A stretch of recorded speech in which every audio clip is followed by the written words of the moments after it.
que me decían, antes de la discapacidad tu vida ya no era normal. Digo, no, claro, porque soy una persona con altas capacidades. Entonces ya en el entorno educativo pues tuve el abordaje de las altas capacidades, que en mi caso además, debido pues también yo creo a el momento, ¿no? El momento vital, el momento histórico en el que nos encontramos todavía, pues no se había considerado de la manera quizá adecuada. Entonces yo tenía una diferenciación con respecto al resto del alumnado, con exámenes especiales, trabajos especiales, e incluso tenía una mesa separada. Entonces esto ya era un dedo diferenciador constante que a mí me va a ir marcando ya desde la primera infancia, porque las altas capacidades se descubren ya en primaria, ¿no? También voy a tener otro dedo diferenciador en ese sentido, que va a ser el que soy una mujer lesbiana, por tanto perteneciente al colectivo LGTBI. Y todo esto en el entorno de la ruralidad. Entonces, ese eres distinta ha estado presente en mi vida siempre. Hay un antes y un después muy importante. Un antes y un después porque en ese momento a mí me cuesta muchísimo, creo que en general a todas las personas con discapacidad nos cuesta muchísimo, y sobre todo si es adquirida, asumir la discapacidad, aceptarla. Hay como un duelo de capacidades. He perdido esto, ahora no puedo hacer esto, y al principio es como ves solo tú mismo, por esa posición capacitista que también nos traspasa todo el rato, porque la sociedad la tenemos constantemente, ves lo que has perdido, ¿no? Lo que tienes, ¿no? Pues tienes que vivir ese duelo, aceptar tu situación de discapacidad y decir, bueno, pues yo soy esta persona y con base a esto tengo mucho por hacer, ¿no? Y encontrar tu sitio, encontrar tu camino y desarrollar tu proyecto de vida. Que en mi caso, pues toda mi vivencia va a marcar y va a encaminar que se dirija pues a la defensa de derechos de las personas con discapacidad, de las mujeres en particular, de las personas con parálisis cerebral. Y ahí además me parece importantísimo. A veces yo decía, y esto lo he comentado en varias ocasiones, ¿no? Si realmente cogemos bien los derechos de las personas con parálisis cerebral, que tienen una pluridiscapacidad, donde están todas las necesidades de apoyo, donde además se pueden combinar todas las tipologías de discapacidad, estaremos impulsando los derechos de todas las discapacidades. Yo lo veo así, ¿no? Pues desde ahí digo, pues tengo esto, y luego pues de forma también proactiva pues trabajo para los derechos LGTBI. Pues esto me ha encaminado ahí y me ha llevado a la felicidad. Esto que no sirva para romantizar la discapacidad, porque la discapacidad cuando te ocurre es un golpe, y no es un golpe agradable, pero una vez te recuperas de ese golpe, aceptas, asumes, pues yo la verdad es que me quedo con el regalo de ser muy feliz a día de hoy con lo que hago.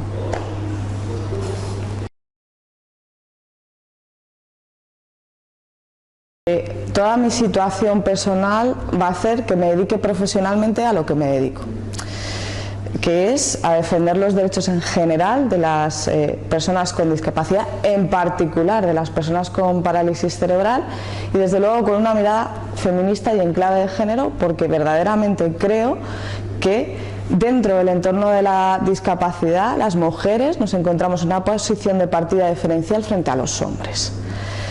Eso todo dialoga y me impulsa a hacer lo que hago, ¿no? Mi propia situación de discapacidad. Barreras que me he encontrado fundamentalmente, y además esto me gusta destacarlo porque es verdad que la mía es una discapacidad severa, porque es una discapacidad múltiple, con una enfermedad rara, degenerativa, con sordera, con un trastorno de ansiedad generalizada, bien, pero de alguna manera es una discapacidad que la mayoría del tiempo, a excepción de cuando me dan los picos, paso a ser una persona totalmente dependiente que necesita la ayuda de una tercera persona, en general puedo tener una autonomía bastante plena. Y si yo con esa autonomía bastante plena he vivido lo que he vivido, si a eso nos bajamos a situaciones de discapacidad como es la parálisis cerebral, donde hay una pluridiscapacidad, pues te encuentras todavía con una mayor discriminación. En concreto yo en el ámbito donde más ha habido discriminación ha sido en el ámbito educativo y en el ámbito del empleo. En el ámbito educativo lo que viví fue que una negativa de un profesor de la Facultad de Derecho a poner en sitio los ajustes razonables. Los ajustes educativos razonables que habían sido estipulados así por la propia Oficina de Diversidad de la Complutense. Este profesor al principio le costó, yo con la sordera generalmente necesito micros o si no me acerco mucho a la persona, le costó pues utilizar el micrófono en las clases. Bueno, lo acaba utilizando. Pero luego, en los exámenes, pues yo necesitaba más tiempo, yo necesito en general más tiempo por una cuestión de dolor crónico, ¿no? No puedo escribir constantemente, sino que tengo que tomarme espacios de tiempo para descansar porque si no me es imposible. Y este profesor se negaba a darme esos tiempos. De tal manera que yo, bueno, fui premio extraordinario en Derecho y ENADE y en este caso este profesor, al quitarme el examen tiempo antes, pues eso llevaba a que tuviera un 7. Estaba bien, un 7, un 7,5 y tal, pero es que yo me había preparado para tener otra nota, ¿no? Y bueno, al final tuve que poner en marcha una reclamación a través de la Oficina de Diversidad y entonces tuvimos una reunión donde estaba la vicedecana de alumnos, la Oficina de Diversidad, yo misma, y se intentó bueno, pues, que repitiéramos los exámenes y bueno, llegar a un acuerdo. Como no fue fructuosa la reunión, pues finalmente ese profesor tuvo una sanción de suspensión de empleo y sueldo. Es a veces doloroso tener que luchar por tus derechos, pero creo que es muy importante. Es muy importante, sobre todo además también, elegir cuáles son tus batallas. Creo que coger la lógica de ir reclamando cada una de las situaciones que vivimos puede ser muy desgastarnos emocionalmente al final. Entonces hay que elegir las batallas. En el ámbito del empleo fue otro escollo. 3 carreras, periodismo, derecho, ADE, 2 másteres, 3 idiomas, premio extraordinario por aquí, premio extraordinario por allá, daba igual, daba igual.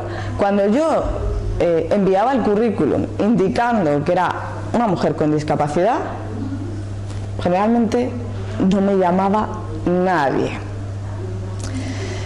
Sin embargo, cuando enviaba el currículum, el mismo, oye, pero quitando la discapacidad, ¿no?